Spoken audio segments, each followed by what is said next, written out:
Gamblers अकादमी में अन्य अकादमियों की तरह सभी नए छात्र और अधिकांश वरिष्ठ छात्र, प्रशिक्षक और बुजुर्ग टावर के निचले भाग में एकत्रित होते हैं। आज का दिन बहुत ही रोमांचक है। यह उस कड़ी प्रतिस्पर्धा की शुरुआत है जो आने वाले सालों तक जारी रहेगी और हर कोई इसके लिए तैयार है। नए छात्र टावर में प्रवेश करने के लिए बेताब हैं, लेकिन एक ही समय में केवल 25 लोग ही प्रवेश कर सकते हैं। नए छात्रों के बड़े दिन के कारण वरिष्ठ छात्र पीछे हट गए।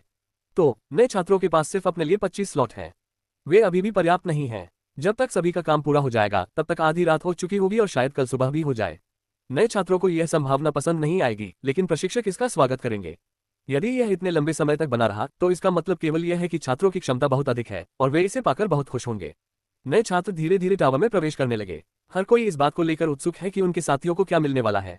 हर प्रशिक्षक किसी सरप्राइज को देखने के लिए उत्सुक है। हालांकि इस उत्साह में सैम कहीं नजर नहीं आ रहा है।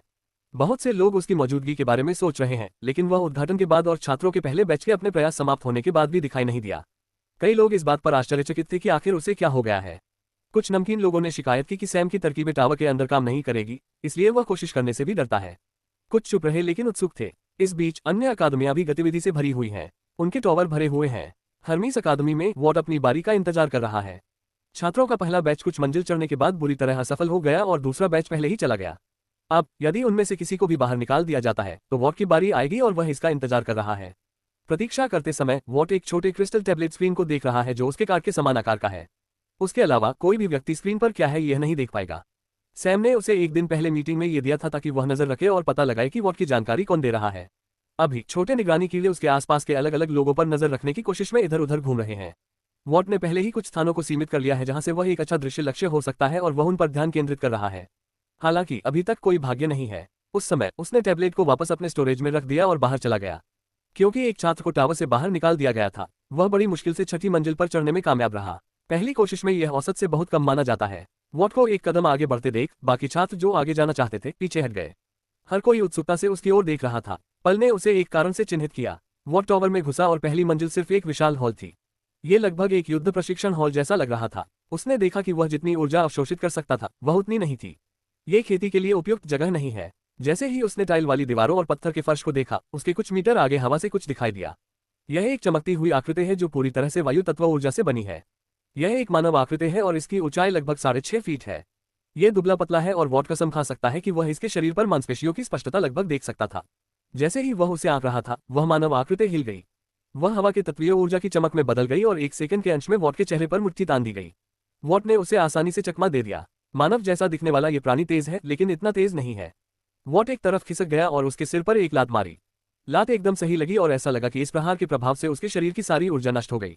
वॉट ने एक कदम पीछे हटकर रक्षात्मक रुख अपनाया। मानवरूपी प्राणी की चमक बहुत कम हो गई है। वह लगभग पारदर्शी हो गया है और उसकी हरकतें अचानक सुस्त हो गई हैं। वॉट ने एक मुक्का मारने से पहले असमंजस में उसकी ओर देखा। मुट्ठी भी काम नहीं आई। उसने बस हवा की ऊर्जा का इस्तेमाल करके मुक्का मारने के साथ एक छोटी सी हवा की तोप फेंकी और उस छोटी सी संपीड़ित हवा ने पारदर्शी मानव आकृति को मारा और वह गायब हो गई। वॉट हैरान था। उसने नहीं सोचा था कि यह परीक्षा इतनी आसान होगी। वह जानता था कि वह इस मंजिल से 1000 अंक प्राप्त कर सकता है और वह जानता था कि बहुत से लोग ऐसा करते हैं, लेकिन यह अभी भी बहुत आसान है। अगर यह इतना आसान है तो बहुत से लोगों को वे 1000 अंक मिलने चाहिए थे। वह सोच ही रहा था कि अचानक उसे पीछे से कोई खतरा महसूस हुआ। उसने बड़ी मुश्किल से उसे चकमा दिया, लेकिन तभी बगल से एक और मुक्का उसके चेहरे पर लगा। वॉट ने एक बैकफ्लिप लगाए और अपने पैरों पर उतरा तो उसने अपने सामने 2 मानव आकृतियां देखी। उसने समझकर सिर हिलाया। यह एक परीक्षा की तरह लगता है। जैसे ही वायु तत्व ऊर्जा बढ़ी, वॉट ने उन पर छलांग लगा दी। लड़ाई तीव्र हो गई, लेकिन ये लंबे समय तक नहीं चली। अगले 5 सेकंड में उसने उनसे निपट लिया। उसके बाद 3 मानवरूपी दिखाई दिए, फिर 4, बाद में 5 और फिर 6। जैसे जैसे वॉट उनसे लड़ता गया, गिनती बढ़ती गई। वे कमजोर हैं और उसे अपनी किसी भी मौलिक तकनीक का उपयोग करने की जरूरत नहीं पड़ी। लड़ाई जल्दी खत्म हो गई और अंत में 10 मानवरूपी थे जिनके साथ उसने उसी आसानी से निपटा। उसने पूरे अंक प्राप्त किए और फिर अगली मंजिल के लिए सीढ़ियां खोल दी।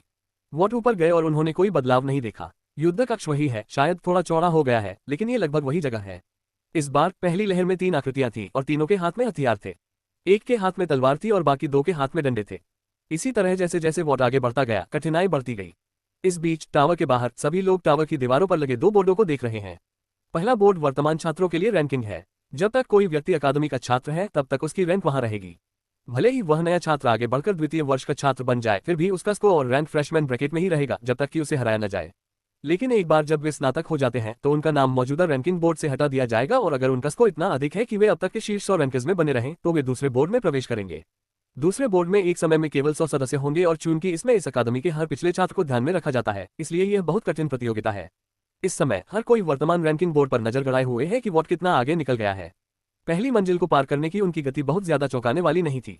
यह इतना मुश्किल नहीं है और उन्होंने पूरे अंक हासिल किए जो कि अपेक्षित भी था। लेकिन जिस गति से उन्होंने दूसरी मंजिल को पार किया उससे कुछ लोगों को हैरानी हुई। उन्होंने इसे बहुत तेजी से पार किया और पूरे अंक हासिल किए। अब तीसरी मंजिल भी वैसी ही थी। वॉट ने टॉवर की मंजिलों को रिकॉर्ड गति से साफ करना जारी रखा और यथासंभव 1000 अंकों की उस लकीर को बनाए रखने का निर्णय लिया। यही बात अन्य अकादमियों में भी हो रही है, जहां फिलिप, जैक और सैम के बाकी साथी टावर पर चढ़ने का प्रयास कर रहे हैं। जब सैम को ये पुष्टि हो गई कि वे सभी टावरों के अंदर हैं, तो उसने अपना कदम आगे बढ़ाया। जब छात्रों ने देखा कि वह छात्रावास से बाहर आया है, तो उन्हें लगा कि वह टावर पर चढ़ने की कोशिश करेगा। लेकिन उन्हें आश्चर्य हुआ जब वह अपने हाथों में एक पत्र लेकर अकादमी से बाहर निकला। कुछ मिनट बाद वह ज़ीउस अकादमी के गेट पर पहुंच जाता है। उसने गेटकीपर को एक टोकन दिखाया, जिसने अनिच्छा से उसे डीन के कमरे में पहुंचा दिया। डीन ने सैम की ओर देखा और थोड़ा आश्चर्यचकित हुआ। मुझे आपसे मिलने की उम्मीद नहीं है। हाँ, लेकिन विशेष मानद छात्र के रूप में यह मेरे विशेषाधिकारों में से एक है। आपने इस विशेषाधिकार का उपयोग क्यों किया? मेरी समझ से आप ओलंपियनों और उनसे संबद्ध अकादमियों से घृणा करते हैं। आप आधे ही सही हैं। मैं ओलंपियनों से घृणा करता हूं और अकादमियों पर दया करता हूं। उनके साथ मेरे युद्ध में आपकी संपार्श्विक क्षति बनने जा रहे हैं। खैर, मैंने उस विशेषाधिकार का उपयोग अपने दूसरे विशेषाधिकार को क्रियान्वित करने के लिए किया। मैं यहाँ ओलंपियन टॉवर प्रयास पास के लिए अनुरोध करने आया हूँ। जैसे ही उसने ये शब्द कहे, अकादमी के डीन अवाक रह गए। उनके चेहरे पर गंभीर भाव थे और उन्होंने पूछा, तुम्हें इसके बारे में कैसे पता? मैं अपना होमवर्क करता हूँ। ऐसा लगता है कि ज़ीउस ने तुम्हें मेरे बारे में पूरी जानकारी नहीं दी। मेरे सबसे बड़े हथियारों में से एक जानकारी है। चूंकि मैं अपने साथियों के बीच सबसे उच्च स्तर की पहुंच वाला छात्र हूं, इसलिए मुझे यकीन है कि मैं पास हो सकता हूं। और मेरा मानना है कि मैं अन्य आवश्यकताओं को भी पूरा करता हूं। आवश्यकताएं किसी भी व्यावसायिक कौशल में लड़ाकू क्षमता और उच्च रैंकिंग क्षमता की हैं। मैं मान रहा हूं कि आप उस कौशल के रूप में संरचनाएं प्रस्तुत करने जा रहे हैं।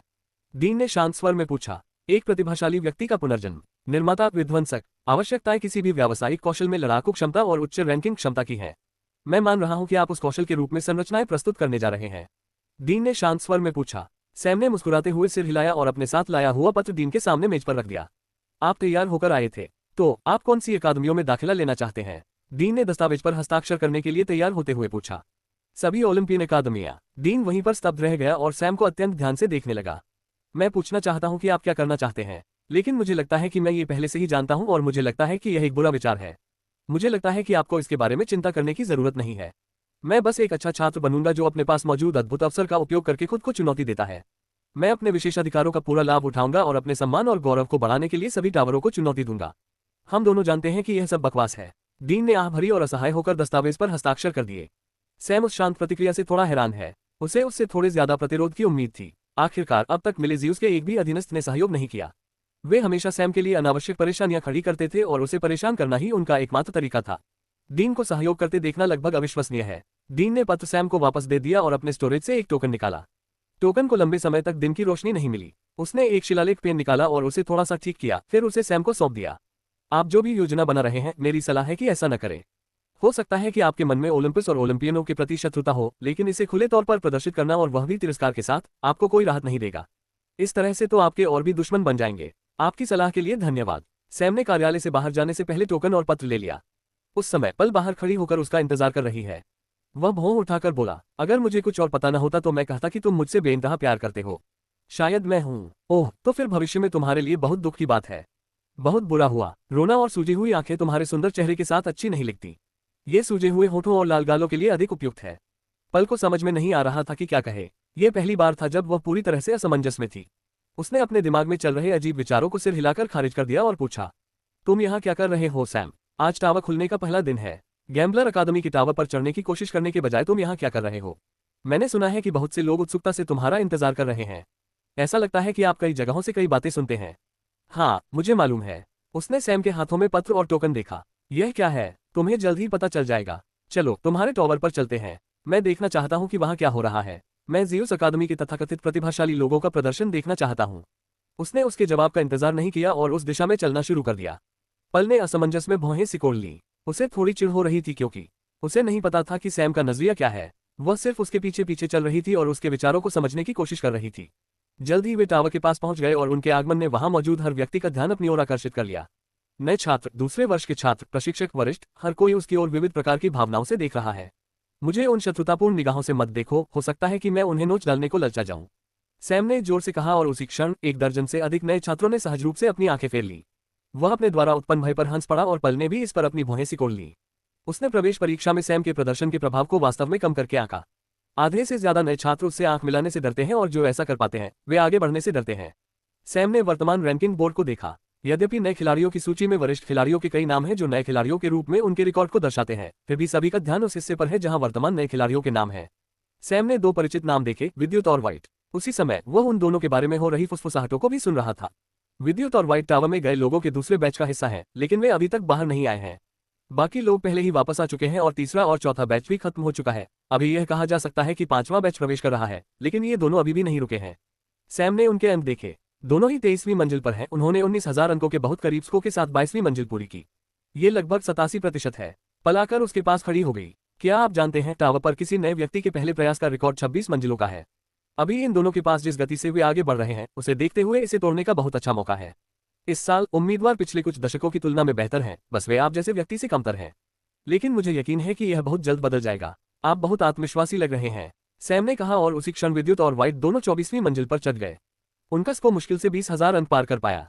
सैम के चेहरे पर मुस्कान थी। हाँ, मुझे पूरा भरोसा है। आप क्षमतावान छात्रों पर अकादमियों के प्रभाव को कम आंकते हैं। आप वास्तव में मजबूत हैं, लेकिन यह आपके लड़ने के अनोखे तरीके और उन सभी तत्वों के साथ आपके संसाधनपूर्ण शरीर के कारण है। आपको कोई ऐसा व्यक्ति नहीं मिलेगा जो आपको उनका बेहतर उपयोग करने के लिए मार्गदर्शन कर सके, जबकि बाकी क्षेत्र आपको हराने के लिए खुद को शिक्षित करने जा रहा है। आप एक विशाल छेनी के रूप में समाप्त होने जा रहे हैं। तुम्हें मेरा प्रस्ताव तब स्वीकार कर लेना चाहिए था जब मैं अभी भी तुम्हारे प्रति दयालु था। सैम ये सुनकर हंस पड़ा और उसने कोई जवाब नहीं दिया, बल्कि वह किसी और बात पर बोल पड़ा। आप मेरे भविष्य की चिंता करें। मैं इस बात को लेकर पूरी तरह स्पष्ट हूं कि मेरा भविष्य कैसा होगा। ओह, तुमने इतनी अच्छी योजना बनाई थी। नहीं, मैंने इसे ऐसे ही घोषित किया है। अंधा अहंकार, क्षमता द्वारा समर्थित। यदि आप इतने आश्वस्त हैं तो इसे साबित करें, अपने शब्दों से नहीं। ओह, मैं ऐसा करूंगा। मैं यहाँ इसीलिए हूँ। सैम ने अपना टोकन और पत्र उठाकर टावर के प्रभारी बुजुर्ग को दिखाया। मैं टावर में प्रवेश करना चाहता हूँ और मेरे विशेषाधिकार के कारण मेरा मानना है कि मुझे ज्यादा देर तक इंतजार नहीं करना पड़ेगा। पल ने जब ये सुना तो वह चौंक गई और उसने पत्र और टोकन को पकड़ लिया। जब उसने पत्र की सामग्री पढ़ी तो उसका आश्चर्य और बढ़ गया। बुजुर्ग ने पहले ही देख लिया था कि ओलंपियन टावर बुझने का प्रयास कर रहा है। आप यहाँ मानद छात्र हैं? उन्होंने स्पष्ट क्रोध और अनिच्छा के साथ पूछा। हाँ, यदि आपके कोई और प्रश्न हो तो आपके डीन आपको उत्तर देने में प्रसन्न होंगे। सैम ने पल की ओर मुड़ने से पहले पत्र और टोकन वापस ले लिया। चलिए भविष्य के बारे में भूल जाते हैं। अभी यही मैं तुम्हें चुनौती दे रहा हूँ। मेरे साथ टावर पर चढ़ो और मुझे हराओ। चूंकि तुम इस पीढ़ी की ज़्यूस अकादमी के नेता हो, इसलिए मैं तुम्हें अपने टावर में इन सभी लोगों के सामने मुझे निष्पक्ष और स्पष्ट रूप से हराने का मौका दे रहा हूँ। मुझे वह गौरव चुराने से रोकिए जो आपके अकादमी के सदस्यों में से किसी एक का होना चाहिए। सैम के शब्दों से छात्रों को आशंका का एहसास हुआ। अगले ही क्षण 2 लोगों को टावर से बाहर निकाल दिया गया, जिससे 2 स्लॉट खाली हो गए, जैसे कि उन्हें संकेत मिल गया हो। सैम प्रवेश द्वार की ओर मुड़ा और चलने लगा। इससे कोई फर्क नहीं पड़ता कि आप चुनौती स्वीकार करते हैं या नहीं, क्योंकि मैं वही करूंगा जो मैं करना चाहता हूं, चाहे कुछ भी हो जाए। पल, बेहतर होगा कि तुम ये चुनौती स्वीकार करो। मुझे बहुत बुरा लग रहा है और मैंने कभी भी ऐसा गलत नहीं किया है। एल्डर ने पल को भी धक्का दिया, जो दांत पीसते हुए प्रवेश द्वार की ओर भागी। उसने सैम को भी पीछे छोड़ दिया और टावर में प्रवेश करने के लिए 2 स्लॉट में से एक पर कब्जा कर लिया। सैम ने अपना समय लिया। उसकी चाल धीमी थी और वह ऐसे चल रहा था जैसे वह किसी दृश्य को निहार रहा हो, मानो वह अपने सामने मौजूद छवि का आनंद लेने की कोशिश कर रहा हो। जब तक सैम अंदर आया, पल पहले ही पहली मंजिल की आधी सफाई कर चुकी थी। वह बहुत तेज है। सैम ने पहली मंजिल पर प्रवेश किया और उसका स्वागत शुद्ध बैंगनी बिजली की ऊर्जा से संघनित एक मानव आकृति से हुआ। आकृति सैम पर झपटी और उस पर हमला करने की कोशिश की।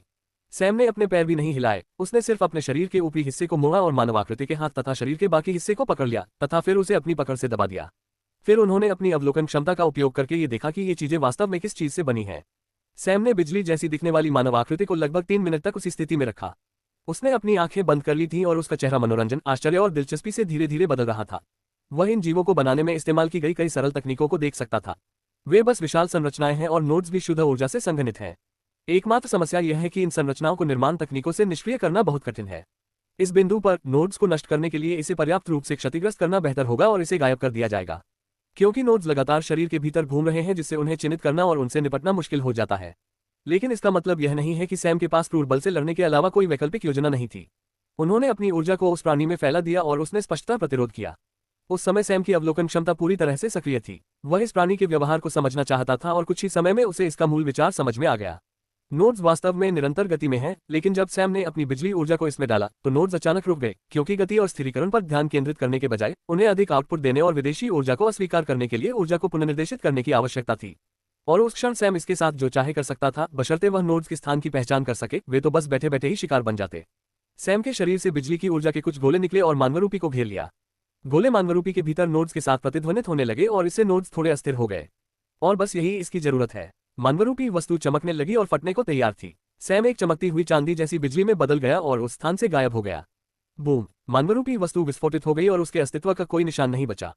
जितना मैंने सोचा था उससे कहीं अधिक आसान है। अगली लहर के आते ही सैम ने खुद से कहा, दो मानवरूपी प्राणी उस पर निशाना साध रहे हैं और इस बार वे पहले वाले से थोड़े ज्यादा खतरनाक हैं। उसने एक मानवरूपी प्राणी को पकड़ लिया और पहले की तरह ही चाल चली, जबकि उसने दूसरे मानवरूपी प्राणी के हमलों को चकमा दिया। जब पहला मानवरूपी विस्फोट करने को तैयार था, सैम ने उसे लात मारकर दूसरे मानवरूपी पर फेंक दिया। बूम! एक विस्फोट के साथ दोनों गायब हो गए। हालांकि मौजूदा प्रक्रिया में सैम को सिर्फ पीटने से ज्यादा कदम उठाने पड़ रहे हैं, फिर भी उसने इसे जारी रखने का फैसला किया। वह समझना चाहता है कि वे कैसे व्यवहार करते हैं और आने वाले स्तरों में वह उनसे कैसे निपट सकता है। जब सैम तीसरी लहर से निपट रहा था, पल पहले से ही 9वीं लहर पर थी।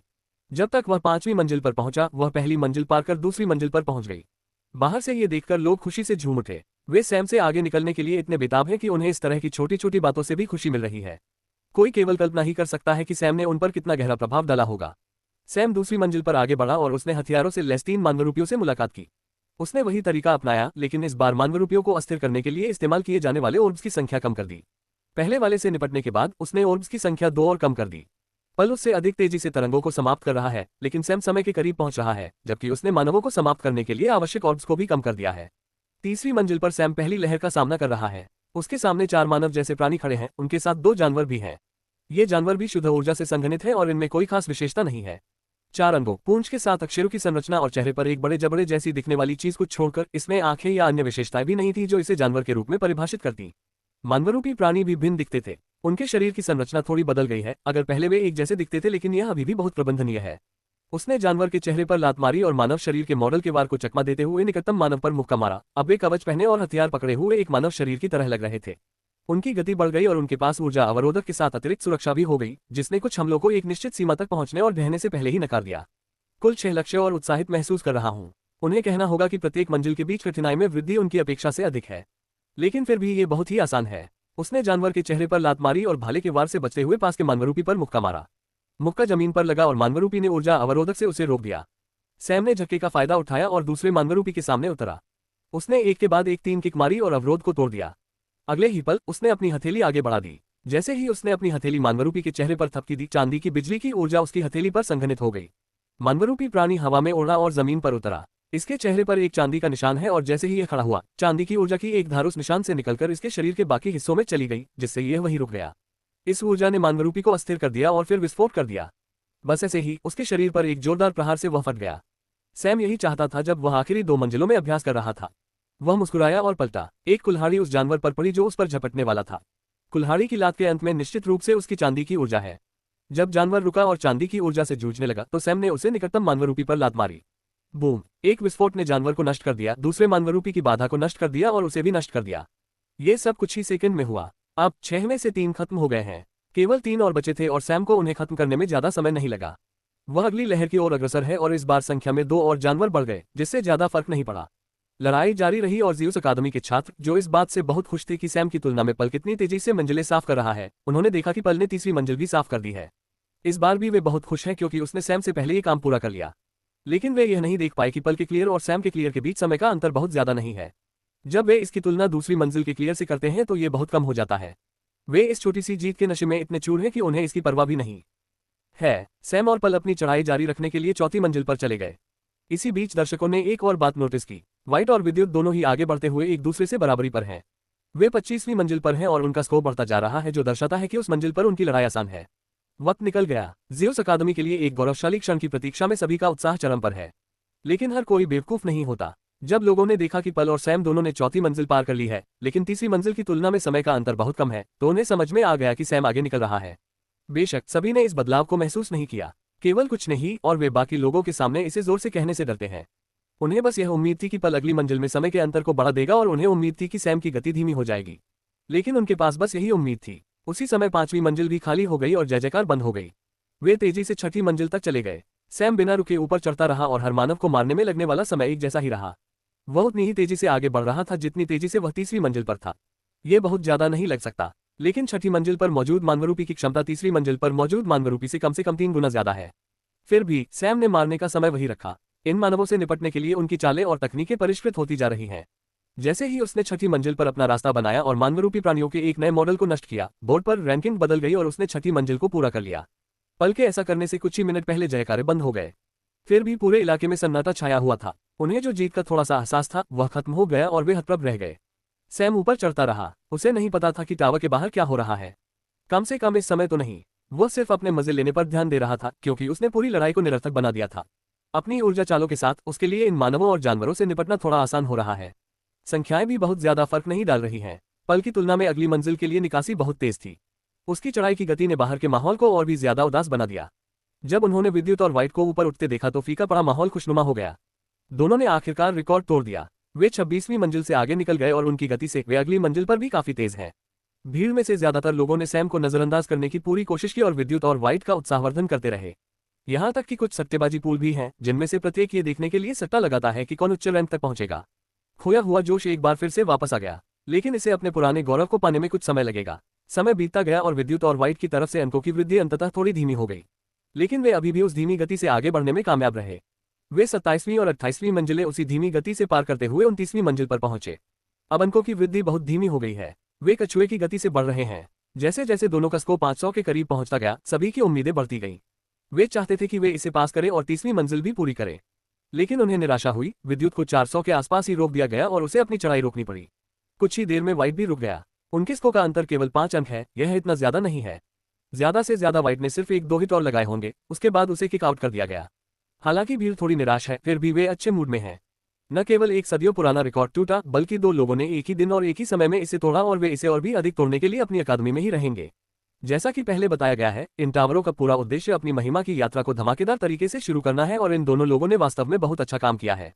बहुत से छात्र प्रवेश द्वार की ओर दौड़े और उन्होंने वाइट और विद्युत दोनों का उत्साहवर्धन करना शुरू कर दिया, जो अभी अभी टावर से बाहर आए थे। वे दोनों थके हुए लग रहे थे। हालांकि उनकी ऊर्जा वापस आ गई थी, फिर भी उनमें लड़ाई से जमा हुई थकान थी, शारीरिक और मानसिक दोनों। कुछ छात्र उन्हें आराम करने के लिए अपने छात्रावासों में ले गए। अरे, तुम्हें क्या लगता है विद्युत और वाइट किस प्रशिक्षक का चयन करेंगे? मुझे यकीन है कि प्रशिक्षक और बड़े लोग उनके लिए लड़ेंगे, छात्रों में से एक ने भीड़ में से अपने दोस्त से पूछा।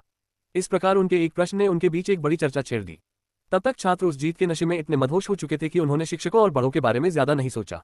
लेकिन अब जब किसी ने इसका जिक्र किया तो वे इसमें और गहरे उतर गए। केवल तथ्य यह है कि उन्होंने यह नहीं देखा कि प्रशिक्षक और बुजुर्ग बहुत गंभीर भाव के साथ चुप हैं। हालांकि वे खुश हैं कि उनके 2 छात्रों ने रिकॉर्ड तोड़ दिया है, लेकिन वे इसका जश्न मनाने की स्थिति में नहीं हैं।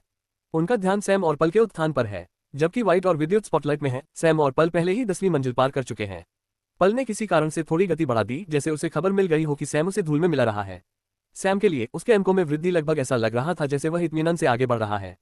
प्रशिक्षकों और बड़ों सभी को ऐसा ही लग रहा था, और वे नहीं चाहते कि यह भावना सत्य हो, क्योंकि यदि ऐसा हुआ तो आगे जो कुछ भी होगा उसका परिणाम उनके छात्रों और अकादमी की प्रतिष्ठा के लिए बहुत बड़ा झटका होगा। जैसे जैसे वे प्रतीक्षा कर रहे थे, सैम 11वीं मंजिल पार कर गया और 12वीं मंजिल पर पहुंच गया, जहां उसका स्कोर परफेक्ट था। पल ने भी ऐसा ही किया और उसने भी 11वीं मंजिल पर 1000 अंकों का परफेक्ट स्कोर हासिल किया। फिर जब उसने 12वीं मंजिल पार कर ली तो उसके अंकों की गति धीमी नहीं हुई और उसका स्कोर अभी भी परफेक्ट था। पल ने भी यही किया। उसने परफेक्ट स्कोर के साथ मंजिल पार की, लेकिन वह देर से पहुंची। जब तक वह 12वीं कक्षा पूरी कर पाती, सैम पहले ही 13वीं कक्षा में 200 अंक प्राप्त कर चुका था।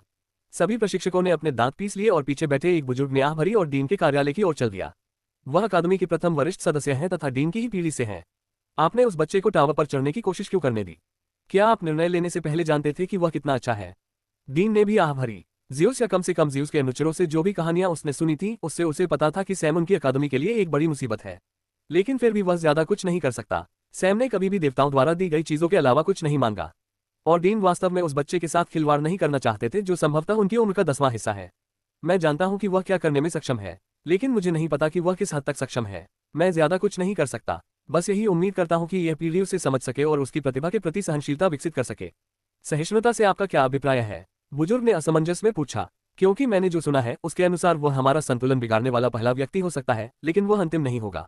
ये तो बस शुरुआत है और भाग्य एक ऐसी दिशा में आगे बढ़ने वाला है जिसका हम अनुमान नहीं लगा सकते, क्योंकि सैम भी इन अज्ञात चरों का हिस्सा है। डीन ने आह भरते हुए ये शब्द कहे तो छात्रों ने आखिरकार ध्यान दिया कि प्रशिक्षक क्या देख रहे हैं।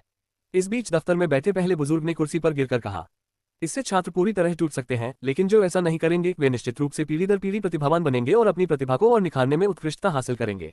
आशा है कि और लोग ऐसा करेंगे। जब दो वरिष्ठतम लोग किसी बात पर दुख व्यक्त कर रहे थे तो छात्र यह सब देख रहे थे। सैम ने 13वीं मंजिल पार कर ली और उसका समय 12वीं मंजिल के बराबर ही है और इसके अलावा एक बार फिर उसका स्कोर उत्तम है। इस बीच पल, जो थोड़ी देर बाद फिर से मैदान से बाहर हो गई, उसका स्कोर भी सही नहीं था। उसने केवल 900 के आसपास स्कोर किया। कुल मिलाकर 100 अंकों का नुकसान। ये तो बस शुरुआत है।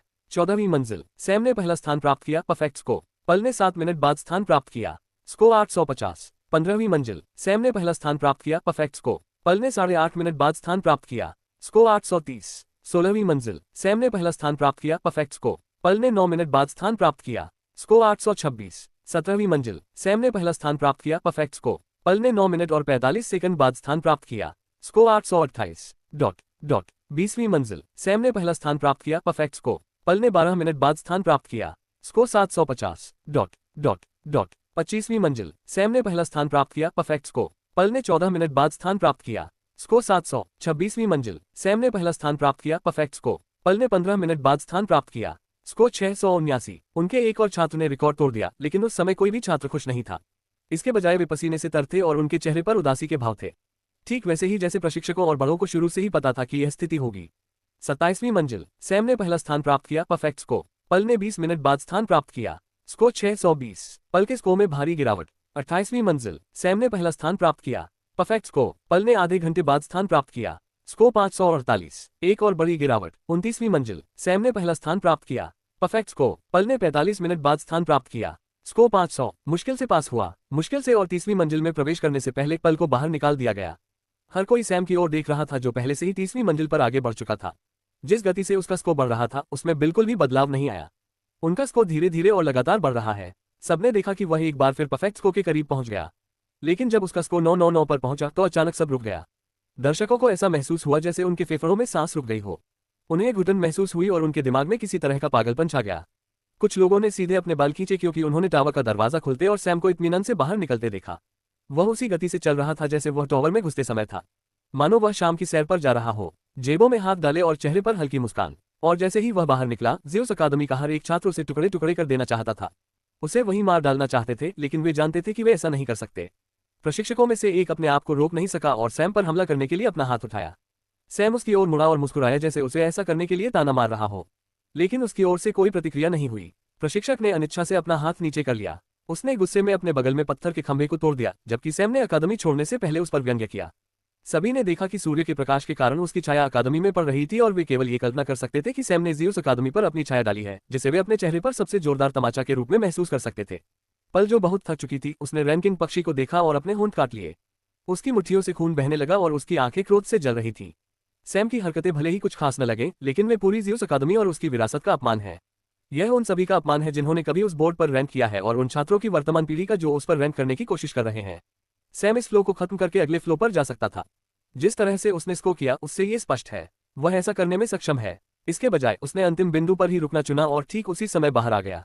अभी वह स्कूल के नए छात्रों में पहले स्थान पर है। वह उनसे ठीक एक मंजिल ऊपर है और उसका स्कोर 29,999 अंक है। वह 30वीं मंजिल तक चढ़ गया। दूसरा स्थान पल का है, जिसे 29वीं मंजिल पर बाहर कर दिया गया था, और उनके बाद व्हाइट और विद्युत का स्थान है। टावर में प्रवेश करने वाला प्रत्येक व्यक्ति सबसे ऊंचे स्थान तक पहुंचने के लिए अपना सर्वश्रेष्ठ प्रयास करता है।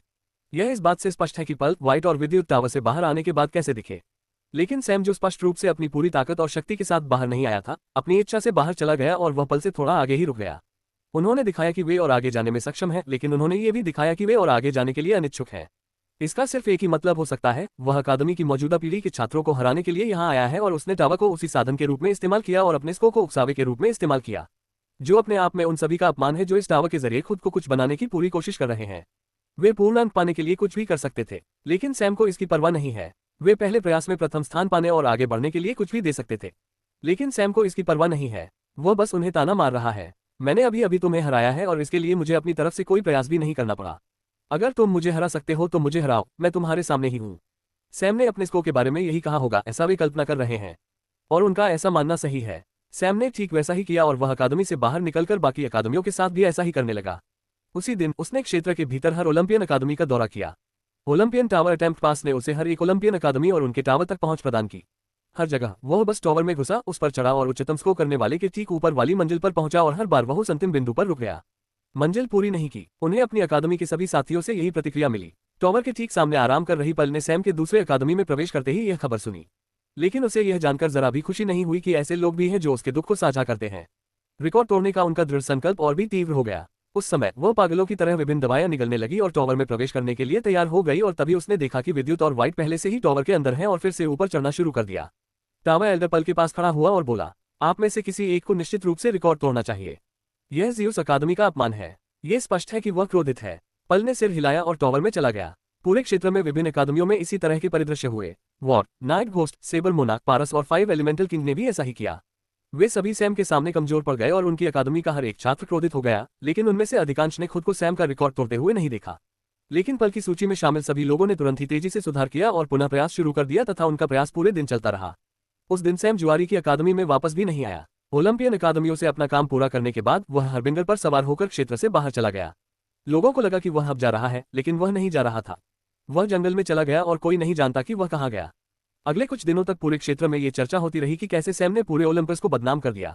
तथ्य यह है कि उन्होंने जुआरियों की अकादमी की टॉवर पर प्रयास करने की भी जहमत नहीं उठाई, जिससे कुछ नई चर्चाएं शुरू हो गईं।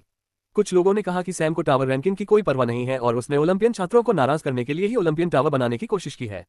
कुछ लोगों ने कहा ये गैम्बलर की अकादमी की एक चाल है और सैम उनका गुप्त हथियार है जिसे सिर्फ इस स्थिति को पैदा करने के लिए बनाया गया है। और बाद की अफवाह को ओलंपियन छात्रों ने आसानी से मान लिया। अगले सप्ताह जिन छात्रों में उल्लेखनीय प्रतिभा थी और जिन्हें बाकी छात्रों से बेहतर माना जा सकता था, वे पुनः स्वस्थ हो गए और अपने कौशल को सुधारने के लिए प्रतिदिन हब में जाने लगे तथा पुनः चुनौती देने के लिए टावर में वापस चले गए। अकादमियों में गोलियों और औषधियों की आपूर्ति थोड़ी कम होने लगी और इन सप्लीमेंट्स की बिक्री बढ़ गई। इससे कुछ गोली निर्माताओं और औषधि निर्माताओं के लिए कुछ व्यावसायिक अवसर पैदा हुए। उन्होंने हब की सहायता से कुछ नए नुस्खे भी विकसित किए तथा विशिष्ट विद्यार्थियों को प्रायोजित करना शुरू कर दिया, ताकि वे अपने द्वारा विकसित नई दवा के परिणामस्वरूप टॉवर पर अपने सुधार और निरंतर प्रयासों को प्रदर्शित कर सकें।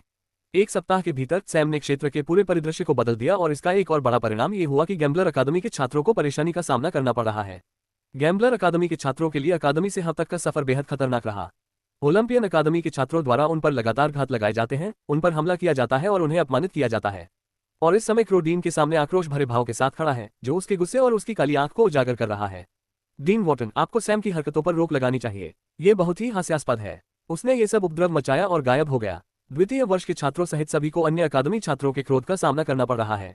अगर ये द्वंद्वयुद्ध और निष्पक्ष लड़ाई होती तो हम सहन कर सकते थे, लेकिन हम पर घात लगाकर हमला किया जा रहा है और पूरी दुनिया के सामने हमें अपमानित किया जा रहा है। हम इसे बर्दाश्त नहीं कर सकते। डीन वॉर्टन ने अपने सामने खड़े युवक की ओर देखा और पूछा, आप वास्तव में किस बात पर क्रोधित हैं? क्या आप सैम पर क्रोधित हैं, जिसने अन्य छात्रों को क्रोधित कर दिया, या आप उन अन्य छात्रों पर क्रोधित हैं जो सैम को नहीं ढूंढ पाए और आप लोगों पर अपना गुस्सा निकालना शुरू कर दिया? या आप खुद पर क्रोधित हैं क्योंकि जब आप पर हमला किया जा रहा था तब आप कुछ नहीं कर पाए? क्रो की भौहें गहरी हो गईं और वह कहने ही वाला था कि यह पहला परिदृश्य था, लेकिन इससे पहले कि वह ये बात जोर से कह पाता, डीन ने उसे रोक दिया। जवाब देने से पहले ध्यान से सोच लें, क्योंकि मैं जो देख रहा हूं आप इस समय ओलंपियन अकादमियों के छात्रों की तरह ही हैं। सैम ने कभी यह नहीं कहा कि यह जुआरी की अकादमी की चाल है। उसने कभी भी जुआरी की अकादमी के छात्र की तरह व्यवहार नहीं किया, यहां तक कि अकादमी के अंदर भी नहीं। वह जैसा चाहता है वैसा ही व्यवहार करता है और वह हमेशा अपने चरित्र के प्रति सच्चा रहता है। वह अपने बारे में लोगों की धारणाओं को नियंत्रित नहीं कर सकता और वह उनकी राय की ज्यादा परवाह नहीं करता। वह इस पहलू में भी अपने चरित्र के प्रति सच्चा रहा। उसने कभी कोई नियम नहीं तोड़ा और सिर्फ अपने अधिकारों और विशेषाधिकारों का पूरा इस्तेमाल किया। अभी ओलंपियन अकादमियों के छात्र सैम के रिकॉर्ड को तोड़ने की ताकत नहीं जुटा पाए हैं और वे इसका गुस्सा आप लोगों पर निकाल रहे हैं। वे अपनी समस्या के स्रोत के लिए कुछ नहीं कर पाए और वे एक विकल्प खोज रहे हैं। अब आप अपनी समस्या के स्रोत अर्थात ओलंपियन छात्रों को नजरअंदाज कर रहे हैं और इसका गुस्सा सैम पर निकाल रहे हैं, जो कि वास्तव में ओलंपियन छात्र ही चाहते हैं। आप गैम्बलर अकादमी के एक गौरवशाली छात्र हैं जो अद्वितीय प्रतिभा वाले लोगों को बढ़ावा देने के अपने विश्वास पर अडिग रहे तथा अन्य अकादमियों की मान्यता संचालित शैक्षणिक प्रथाओं का तिरस्कार करते रहे, और आप अपने ही एक छात्र को नीचा दिखाने का प्रयास कर रहे हैं क्योंकि आप उन अकादमियों के छात्रों के कार्यों का विरोध नहीं कर सकते जिनसे आप नफरत करते हैं। यहां से चले जाओ इससे पहले कि मैं तुम्हें बुरी तरह पीटूं। डीन वॉर्टन ने मुड़कर खिड़की से बाहर देखा और अपने हाथों में यांत्रिक पक्षी को छेड़ने लगे। कौवा अवाक रह गया। उसे समझ में ही नहीं आया कि क्या कहे। वह केवल इतना जानता था कि डीन ने उसे विकृत तर्क देकर भ्रमित कर दिया है और सैम की समस्या समाप्त होने वाली नहीं है। इस बीच सैम को देखे जाने से पहले 3 दिन और इसी तरह चले गए। कोई नहीं जानता कि वह 10 दिनों के लिए कहां चले गए, लेकिन बहुत से लोग उनके आने का इंतजार कर रहे थे और बहुत से लोगों ने उनकी समस्या से निपटने के लिए तैयारियां भी की थीं। सैम शहर में आया और सीधे अपनी अकादमी में चला गया। अकादमी में कोई भी उसे उकसाने की हिम्मत नहीं कर सकता था। डीन ने क्रो को जो बताया था उसके अनुसार उसके साथियों में ताकत नहीं है और उसके वरिष्ठों में अधिकार नहीं है। वे बस उसे घृणा से घूर सकते थे। इस बीच ये खबर तेजी से अन्य अकादमियों तक पहुंच गई। सिर्फ पल ही नहीं बल्कि हर व्यक्ति जिसका नाम जुड़ा है उसने सैम को निशाना बनाया। उन्होंने उनके आगमन की सूचना पाने के लिए इनाम रखा और सूचना कितनी जल्दी मिली इस आधार पर उनकी लागत सार्थक साबित हुई। जैसे ही यह हुआ कई अकादमियों में कई बैठकें आयोजित की गईं और उनका नेतृत्व विभिन्न कद के लोगों द्वारा किया गया। कुछ बैठकें प्रशिक्षकों और वरिष्ठों के बीच होती हैं, कुछ नए और दूसरे वर्ष के छात्रों के बीच होती हैं, कुछ बैठकें छात्र संघों की होती हैं, कुछ गिरोहों की होती हैं और कुछ बैठकें केवल दूसरे वर्ष के छात्रों द्वारा तथा कुछ केवल नए छात्रों द्वारा संचालित होती हैं। सभी के अलग अलग एजेंडे हैं। हर कोई सोच रहा है कि उन्हें क्या कदम उठाना चाहिए और सैम ने उनकी अकादमियों पर जो दाग लगाया है उसे मिटाने के लिए उन्हें क्या करना चाहिए। एक बैठक में विशेष रूप से कुछ तत्काल उपायों पर चर्चा की जा रही है। नालन रेस्तरां के निजी कमरे में द्वितीय वर्ष के छात्रों और नए छात्रों का एक समूह इकट्ठा हुआ। इस बैठक की खास बात यह है कि ये सभी छात्र अलग अलग ओलंपियन अकादमियों से हैं और यह समूह उन परिवारों की विरासत और विरासत के आधार पर बना है जिनसे ये छात्र जुड़े हुए हैं। यह इस क्षेत्र में एक प्रसिद्ध समूह है और प्रत्येक बच्चा एक कुलीन वंश से संबंधित है जो सीधे ओलंपियन देवताओं से उतरता है और उनके पूर्वजों और परिवार के संस्थापकों को ओलंपियन देवताओं द्वारा सीधे जन्मा अर्ध देवता माना जाता है। बेशक वे ओलंपियन देवता उच्च स्तर के या कुछ निम्न स्तर के हो सकते हैं, लेकिन फिर भी वे इस समूह का हिस्सा हो सकते हैं। हर साल जब नए छात्र अकादमियों में शामिल होते हैं तो नए लोग जुड़ते हैं और स्नातक छात्र इस समूह को छोड़ देते हैं। वे एक साथ मिशनों को अंजाम देते हैं, एक दूसरे की मदद करते हैं और इस क्षेत्र में कुलीन परिवारों के रूप में अपनी विरासत को जीवित रखने की कोशिश करते हैं। इससे उनके परिवारों को अपने व्यवसायों और क्षेत्रों के लिए अच्छे संबंध बनाए रखने में भी मदद मिलती है। अभी ये सभी कुलीन लोग विभिन्न ओलंपियन अकादमियों में रैंकिंग पर सैम की स्थिति से निपटने का तरीका खोजने के लिए एक साथ आए हैं। उन्हें लगा कि ओलंपियन देवताओं के वंशज होने के नाते सैम की हरकतों से निपटना उनकी जिम्मेदारी है। समूह का नेता जो ज़्यूस अकादमी से संबंधित था मेज के सिरहाने बैठा और नए छात्रों की ओर देखने लगा। क्या आपको यकीन है कि आप लोग उस रिकॉर्ड को नहीं तोड़ सकते? आपके कोई भी साथी ऐसा नहीं कर सकते। हम उन्हें संसाधनों और जो कुछ भी उन्हें ऐसा करने के लिए चाहिए के साथ समर्थन भेज सकते हैं। मेरी राय में विद्युत, व्हाइट और पल बहुत अच्छा कर रहे हैं। ये व्यक्ति क्रिस्टोस है और उसका परिवार इस समूह के लोगों के बीच भी काफी ऊंचे स्थान पर है। नए छात्रों को तो ये भी नहीं पता था कि इस प्रश्न का उत्तर कैसे दिया जाए। क्रिस्टोस उन कुछ लोगों में से एक हैं जो उस दिन टॉवर आरोहण में शामिल नहीं हुए थे, इसलिए उन्हें स्थिति का पूरा प्रभाव नहीं मिला। एक लंबी चुप्पी के बाद क्रिस्टोस ने आह भरते हुए कहा, हम इस दाग को ओलंपियन अकादमियों पर ऐसे ही रहने नहीं दे सकते। चूंकि आप निश्चित नहीं हैं, इसलिए हम इस स्थिति से निपटने के लिए अलग अलग तरीके ही तलाश सकते हैं। पहला, सभी सीड उम्मीदवारों को लक्षित करना है। उनसे संपर्क करें और उन्हें प्रायोजन प्रदान करें। हम उन्हें सफलता दिलाने में मदद करने के लिए अपने परिवारों के संसाधनों का उपयोग करेंगे और इस प्रक्रिया में हम उन्हें भर्ती करेंगे और एक अलग इकाई के लिए जो सीधे हमारे नोबल लीग के अंतर्गत है। ये समूह हमारे लिए काम करता है, मिशनों में हमारी मदद करता है और हम अकादमी में अपने लक्ष्यों को प्राप्त करने के लिए उनके कौशल का उपयोग करेंगे। फिर जब हम वापस लौटेंगे तो हम सभी अपने बीच तय किए गए कुछ बुनियादी नियमों के आधार पर उन्हें अपने परिवारों में भर्ती करने की कोशिश कर सकते हैं। वह रुका और समझौते के बाकी हिस्से को देखने लगा। सभी ने सिर हिलाकर सहमति जताई, वे व्यवस्था से वास्तव में संतुष्ट हैं। क्रिस्टोस ने नए छात्रों की ओर देखा और कहा, अगर हमारे समूह में बीज उम्मीदवार हैं तो हमें इस तरह की चीजों का सहारा नहीं लेना पड़ेगा। आपको सुधार करना सुनिश्चित करना होगा। इसके लिए हमारा समूह हब के जोकर से संपर्क करेगा। हम देखेंगे कि क्या हम कुछ छिपी हुई तकनीकें और प्रशिक्षण योजनाएं प्राप्त कर सकते हैं जो आपको तेजी से आगे बढ़ने में मदद करेगी। इसके अलावा सैम की रैंकिंग से निपटने का एक और तरीका है जो अधिक प्रत्यक्ष और कठोर है और मेरा मानना है कि यह सुनिश्चित करना आवश्यक है कि इस तरह की स्थिति दोबारा न हो। वह क्या होगा? क्रिस्टोस के बाईं ओर बैठे दूसरे द्वितीय वर्ष के छात्र ने पूछा। उसकी मुस्कुराहट से पता चलता है कि सवाल अलंकारिक भी हो सकता है और उसे पहले से ही पता था कि वह क्या पूछ रहा है। हम उसे मार देंगे। जब लोगों ने ये सुना तो कमरे में मौजूद अधिकांश लोग दंग रह गए। क्रिस्टोस ने उनकी ओर देखा और निराशा से आह भरी। वरिष्ठों ने मुझसे कहा था कि तुम सब ऐसे ही होगे और तुम तो उससे भी कुछ बदतर हो। तुम इतनी दूर तक क्यों नहीं देख पाते? भले ही सीड उम्मीदवार अब सैम का रिकॉर्ड तोड़ने में कामयाब हो जाए, लेकिन वह वापस आकर बार को और ऊपर ले जा सकता है। हमारे सामने उसे पकड़ने की समस्या है, लेकिन वह अपनी पूरी ताकत दिखाने के करीब भी नहीं है। इसलिए ये सुनिश्चित करने के लिए कि ऐसा न हो, हमें उसे मारना होगा और मेरे पास इसके लिए एक योजना है। क्रिस्टोस ने योजना और सभी विवरण समझाए। इस बीच इस समय सैम अपने घर के अंदर अपने बिस्तर पर लेटा हुआ है और उसकी नजर कमरे की छत पर है। कमरे में अंधेरा है और बिस्तर पर उनके बगल में एक धातु की कठपुतली रखी हुई है जो छत पर एक छवि दिखा रही है। ये नालन के रेस्तरां में हो रही बैठक की छवि दिखा रही है। इस बारे में उसे नलन से संदेश भी मिला, लेकिन सैम ने नलन को यह नहीं बताया कि उसे इसकी जरूरत नहीं है। हब के जरिए भेजी गई धातु की कठपुतलियां और उनके द्वारा पहने गए कलाई के बैंड उनके लिए बातचीत सुनने का सबसे आसान तरीका है। ये हब के प्राथमिक कार्यों में से एक है। यह एक निगरानी प्रणाली है। कठपुतलियां लगातार रिकॉर्डिंग की स्थिति में रहती हैं। जब भी किसी बातचीत में सैम और डस्ट के अन्य सदस्यों का जिक्र होगा तो हब को अलग भेजा जाएगा। वहां एक केंद्रीय सिस्टम को अलग किया जाएगा और कैप्चर की गई फुटेज और ऑडियो को वहां प्रसारित किया जाएगा। बातचीत का विश्लेषण किया जाएगा और अगर किसी भी तरह के खतरे या संदेह का जिक्र होगा तो सैम को अलग दिया जाएगा और फिर वह इस क्षेत्र में कहीं से भी इस तरह की फुटेज देख सकेंगे। उसे सिग्नल नोड्स के बारे में भी चिंता करने की जरूरत नहीं है। चूंकि लगभग सभी के पास एक कठपुतली थी, इसलिए उन्होंने उसके लिए नोट ट्रांसमिशन का काम कर दिया। सैम को लगा कि उसे ये तरीका बहुत पहले ही अपना लेना चाहिए था। यह इलाकों में घुसपैठ करने और उन्हें जाल में फंसाने का एक बढ़िया तरीका है। अब जबकि सैम को उनकी सारी योजनाओं के बारे में पता चल गया है, तो अब समय आ गया है कि वह तैयार हो जाए। बैठक समाप्त होने के बाद उन्होंने प्रक्षेपण रोक दिया और बिस्तर से उठकर उन्होंने आलस्य से अपने शरीर को तान लिया तथा गर्म प्रकाश को अंदर आने देने के लिए प्रक्षेपण को निष्क्रिय कर दिया। एक विचार मात्र से ही उनके हाथ में एक चश्मा दिखाई दिया। वे पारदर्शी चश्मे थे और देखने में बिल्कुल वैसे ही लगते थे जैसे कोई विद्यार्थी, कोई शोधकर्ता या कोई भी स्टाइलिश और दृष्टि संबंधी समस्या से ग्रस्त व्यक्ति धरती पर पहनता होगा। ये हब के साथ सैम द्वारा किए गए नवीनतम आविष्कारों में से एक है। ये हब से भी जुड़ा हुआ है, लेकिन यह अभी तक पूरा नहीं हुआ है। कम से कम सैम द्वारा इसके लिए कल्पना किए गए सभी कार्य पूरे नहीं हुए हैं, फिर भी यह वर्तमान स्थिति के लिए ठीक रहेगा। उसने चश्मा चेक किया और सुनिश्चित किया कि सब कुछ ठीक काम कर रहा है और उसे वापस रख दिया। इस समय उसके रिस्टबैंड ने बीप की। एक छोटा सा प्रोजेक्शन दिखाई दिया और उसने क्रिस्टोस को हब में खड़ा दिखाया। यह आदमी बहुत तेज है। सैम मुस्कुराया और आंखें बंद करके आंगन में बैठ गया। इस समय वापस हब में क्रिस्टोस स्पॉट के अनुसंधान अनुभाग के अंदर बैठा है और वह जोकर के प्रक्षेपण की प्रतीक्षा कर रहा है। अब जोकर का प्रक्षेपण उसके सामने प्रकट हुआ। नमस्ते श्री क्रिस्टोस, ऐसा लगता है कि आपने बहुत व्यापक और जटिल आइटम की खोज की है। मुख्य सिस्टम को अलर्ट मिला है। मैं आपकी कैसे मदद कर सकता हूँ? आपको क्या चाहिए? मैं आपकी व्यक्तिगत सेवा में उपस्थित रहूंगा। क्रिस्टोस मुस्कुराया और कहा, सर जोकर, मैं आपसे एक निजी बातचीत करना चाहता हूँ। मैं एक सौदा करना चाहता हूँ और मेरा मानना है कि आप ही एकमात्र व्यक्ति हैं जो मुझे वह दे सकते हैं जो मैं चाहता हूँ और बदले में मुझे विश्वास है कि मैं आपको उचित और संतोषजनक कीमत दे सकता हूँ। खैर, अभी हम जो बातचीत कर रहे हैं वह अपने आप में निजी है, लेकिन मैं आपको बता दूं कि अगर आप यही चाहते हैं तो मैं हब या इसके किसी भी आंतरिक तंत्र को बेचने के बारे में नहीं सोच रहा हूं। नहीं, आपने मुझे बिल्कुल गलत समझा। मैं देखना चाहता हूं कि क्या आप मुझे कोई अनुकूलित प्रशिक्षण योजना प्रदान कर सकते हैं। मुझे आपसे मेरे कुछ साथियों को सुधारने की आवश्यकता है जो अब अकादमियों में नए हैं। आप साधना और युद्ध तकनीकों में व्यापक और विविध ज्ञान के बिना हब जैसी जगह बनाने में सक्षम नहीं होंगे। मैं चाहता हूं कि आप इन लोगों की युद्ध तकनीकों और प्रशिक्षण प्रक्रिया का अध्ययन करें और उनके सभी पहलुओं में सुधार के लिए एक विस्तृत योजना बनाएं। योजना उनकी ध्यान की आदतों, प्रशिक्षण प्रक्रियाओं, अभ्यासों, भौगोलिक कारकों, जड़ी बूटियों और दवाओं के बारे में हो सकती है जिनका उन्हें उपयोग करने की आवश्यकता है, संगत भोजन और पोषण, सब कुछ। यदि आप वांछित परिणाम प्राप्त करने में सक्षम हैं तो मैं उचित भुगतान करूंगा और उसके बाद मैं आपको और अधिक व्यवसाय भी दे सकता हूं। जोकर, या सटीक रूप से कहें तो सैम, क्रिस्टोस का प्रस्ताव सुनकर लगभग जोर से हंस पड़ा। मिस्टर क्रिस्टोस, आपको पता होना चाहिए कि अगर मुझे पैसा चाहिए तो मैं इसे बहुत आसानी से कमा सकता हूँ। अगर मुझे कनेक्शन चाहिए तो मैं उन्हें भी हासिल कर सकता हूँ। जहां तक मेरा सवाल है, मुझे इस सौदे में कोई सकारात्मक पहलू नजर नहीं आता।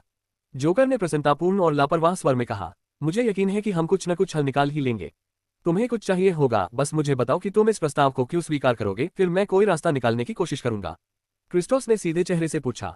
उसे जोकर के लापरवाह स्वभाव और उसके शब्दों से उसे महसूस होने वाले हल्के फुल्के उपहास की भी परवाह नहीं थी। वह यहाँ एक सौदे के लिए आया है और वह इसे करना चाहता है। जोकर गहरी सोच में डूब गया। ठीक है, मेरे पास कुछ चीजें नहीं है जो मैं चाहता हूं, लेकिन मुझे नहीं लगता कि आप लोगों के लिए मेरे साथ यह सौदा करना एक अच्छा विचार है। इसके लिए आपको अपनी साधना तकनीक और ऊर्जा परिसंचरण विधियों को मुझे बताना होगा। और जैसा कि सभी जानते हैं, यह एक वर्जित रहस्य है जिसे किसी को भी किसी अन्य व्यक्ति से नहीं पूछना चाहिए। यदि मैं इस सौदे को आगे बढ़ाता हूं तो आपको वह जानकारी देनी होगी। क्रिस्टोस अंततः मुस्कुराया। आपको इसके बारे में चिंता करने की जरूरत नहीं है। मेरे समूह में हर किसी की साधना तकनीकें विशेष हैं। वे वास्तव में खुले हैं और बहुत से लोग उनके बारे में जानते हैं, लेकिन केवल हमारे परिवारों की रक्त रेखाओं वाले लोग ही उनका उपयोग कर सकते हैं। इसलिए भले ही आप उन्हें जानते हो, फिर भी कोई डर नहीं है कि आप इसका उपयोग करने में सक्षम होंगे। जहां तक इसकी कमजोरियों को खोजने की बात है तो विशिष्टता को छोड़कर इसमें बहुत कम कमियां हैं। यहां तक कि हमारी तकनीकों की कमजोरियां भी सभी को पता है और हम हमेशा उन कमजोरियों को दूर करने के तरीके खोजते रहते हैं। कृपया मेरा अनुरोध स्वीकार करें। आप मुझे मुश्किल स्थिति में डाल रहे हैं। आमतौर पर लोग मुझसे केवल यही अनुरोध करते हैं कि मैं अपनी तरकीबें, तकनीकें, ब्लूप्रिंट और शोध साझा करूं। वास्तव में किसी ने मुझसे अपने विकास के लिए मदद और मार्गदर्शन नहीं मांगा, जो कि मुझे वास्तव में करना पसंद है। ऐसा लगता है कि आपने काफी अच्छी तरह से शोध किया और तैयारी की। एकमात्र समस्या यह है कि मेरी नीति मुफ्त में कुछ भी न करने की है। कोई बात नहीं, जो भी मांगना है मांग लो, मैं उसे पूरा करने की पूरी कोशिश करूंगा। मेरे पास अपने संपर्क हैं और काम करवाने के तरीके भी हैं। जोकर ने एक क्षण चुपचाप सोचा। वैसे भी जैसा कि मैंने कहा, ऐसी दो चीजें हैं जिनकी मुझे लगातार जरूरत है, इसलिए मैं बेशर्मी से आपसे सीधे पूछूंगा। वे क्या हैं? क्रिस्टोस का चेहरा चमक उठा। खनिज और जड़ी बूटियां। आप जानते हैं कि मेरे विभिन्न शोधों के लिए किन संसाधनों की आवश्यकता है। जैसा कि आप देख सकते हैं कि इन चीजों को बनाने के लिए आवश्यक शोध बहुत जटिल है और इसके लिए बहुत सारे उच्च स्तरीय संसाधनों की आवश्यकता होती है। मुझे कहना होगा, मेरे पास चाहे जितने भी संसाधन हो, मैं हमेशा खुद को इनकी कमी में पाता हूँ। ये बहुत छोटा सा मुद्दा है। कृपया मुझे बताएं कि आपको किन संसाधनों की आवश्यकता है। मैं अपनी पूरी क्षमता से उनका प्रबंध करूंगा। जोकर ने हंसकर जवाब दिया। नहीं, मुझे कोई आपत्ति नहीं है, चाहे आप मुझे जो भी संसाधन दे सके, लेकिन राशि मेरे काम के अनुपात में होनी चाहिए। मेरा सुझाव है कि आप मुझे उन सभी संसाधनों की एक सूची प्रदान करें जो आप मुझे दे सकते हैं। अग्रिम राशि मिलने के बाद मैं उन छात्रों पर कुछ परीक्षण करूंगा जिन पर आप चाहते हैं कि मैं काम करूं। मैं उस अग्रिम राशि के लिए एक योजना तैयार करूंगा। अगर आप इस योजना को अपनाना चाहते हैं और उसके बाद खुद ही प्रशिक्षण लेना चाहते हैं तो मेरे मेहमान बनिए।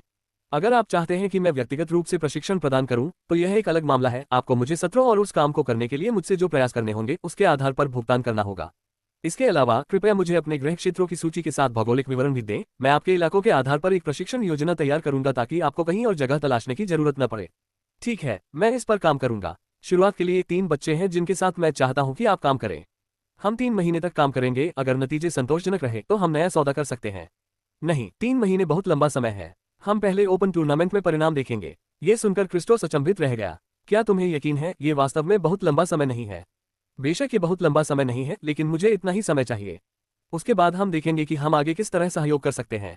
लेकिन एक बड़ी शर्त है। वो क्या हो सकता है? अब तक मुझे केवल हथियार, गोलियां, संरचनाएं, ब्लूप्रिंट और इस तरह के कस्टम ऑर्डर ही मिले थे। इसलिए मैंने उन्हें आपकी पुरस्कार प्रणाली में लागू किया। ये पहली बार है जब कोई मेरे पास आया और मुझे सिखाने के लिए कहा। मेरे पास ज्यादा निजी समय नहीं है और मैं हर किसी को व्यक्तिगत कोचिंग नहीं दे सकता। चूंकि आप पहले व्यक्ति हैं, इसलिए मैं सहमत हूं। इसलिए ये हमारे बीच ही रहना चाहिए और किसी और को इसके बारे में नहीं पता चलना चाहिए। मैं तुमसे वादा करता हूं कि यह बात हमारे बीच ही रहेगी। क्रिस्टोस उछलते कदमों से चला गया। वह बहुत खुश है। इस दौरान अकादमी में वापस आकर सैम ने अपने आंगन में अपनी आंखें खोली और उसके चेहरे पर मुस्कान थी। वह अभी भी सोच रहा था कि उसे आगे किस समूह के लोगों से उलझना चाहिए और ये लोग उसके पास आ गए। अगर कोई मछली पानी से बाहर आकर खुद ही काटने के लिए लेट जाती है और आपको चाकू भी थमा देती है तो उसे न काटना मूर्खता होगी। जैसे ही सैम खड़ा होने वाला था, उसने अचानक कुछ देखा। उसके आंगन के चारों ओर कुछ अजीब ऊर्जा की हलचल हो रही थी। फिर उसने देखा कि एक युवक हाथ में एक शिलालेख लेकर उसके आंगन की ओर भाग रहा है। उसने उसे आंगन की ओर फेंक दिया। जब शिलालेख हवा में होता है तो ये प्रांगण के चारों ओर एक संरचना बना देता है। मृत्यु ऊर्जा की एक लहर पूरे प्रांगण में टकराए। ये सैम को मारने के लिए पर्याप्त शक्तिशाली नहीं है, लेकिन इसने प्रांगण के भीतर सब कुछ नष्ट कर दिया। वनस्पति 1 सेकंड में मृत हो गई और पूरा निवास जन खा गया। सबसे बढ़कर उस प्रांगण में ऊर्जा की सांद्रता बढ़ाने वाली ऊर्जा संग्रहण संरचना भी इसके साथ ही नष्ट हो गई। सैम ने लहर आने से पहले ही अपने चारों ओर एक ऊर्जा अवरोध खड़ा कर लिया था। उसने उस युवक की ओर देखा जो पहले ही एक दिशा में गायब हो चुका था। उसने उस दिशा में ठंडेपन से देखा। उसके चारों ओर उत्पात मचा रही मृत्यु ऊर्जा अचानक रुक गई क्योंकि वह पूरी तरह से उसकी हथेली में समा गई थी। सैम हवा में उछला और उसके पैरों के नीचे हॉबिंजर प्रकट हुआ। स्वूश! उसने हवा में सीटी बजाई और 1 सेकंड के भीतर वह उस युवक के सामने पहुंच गया जो अभी भी सीधे गेट की दिशा में दौड़ रहा था। तुम्हें क्या लगता है तुम कहां जा रहे हो? जाने से पहले जो कुछ तुम पीछे छोड़ आए हो उसे ले लो। सैम ने छलांग लगाई और उस आदमी को जमीन पर गिरा दिया। उसने अपने हाथ में मृत्यु ऊर्जा को दबाना शुरू कर दिया। युवक को महसूस हुआ कि ऊर्जा वास्तव में संकुचित और केंद्रित हो रही है, लेकिन उसने कुछ और भी देखा। ऊर्जा अधिक अराजक और घातक हो गई। उसका चेहरा भय से पीला पड़ गया। कृपया कृपया मेरे साथ ऐसा मत करो। मेरे पास कोई विकल्प नहीं था। एक आदमी ने मुझे ऐसा करने के लिए मजबूर किया। मुझे पता था कि इससे तुम्हें कुछ नहीं होगा, इसलिए मैंने सहमति दी। अगर मैं ऐसा नहीं करता तो वह मेरी जिंदगी को नरक बना देता। कृपया समझो। वह आदमी रोने भी लगा। सैम ने भौहें सिकुड़ी और उस युवक पर अपने पैर का दबाव बढ़ा दिया। उसके नीचे की जमीन दरकने लगी। उसने युवक के हाथ पर बंधे कलाई बैंड को देखा। सैम को थोड़ा उलझन महसूस हुई। अगर कोई उस पर हमला कर रहा है तो उसके पास कुछ खुफिया जानकारी होनी चाहिए। हाँ, का पूरा कारण बिल्कुल यही है। उन्होंने अपना चश्मा निकाला और उस युवक और कलाई बैंड को एक बार देखा, फिर उसे वापस रख दिया। ईमानदारी से कहूं तो मुझे परवाह नहीं है कि आपकी परिस्थितियां क्या हैं। आपको अपने कार्यों के परिणामों का सामना करना होगा और आपके लिए सौभाग्य की बात है कि अकादमी छात्रों की हत्या पर प्रतिबंध लगाती है। जैसा कि सैम ने कहा, उसने मृत्यु ऊर्जा का गोला उस युवक की छाती में फेंक दिया।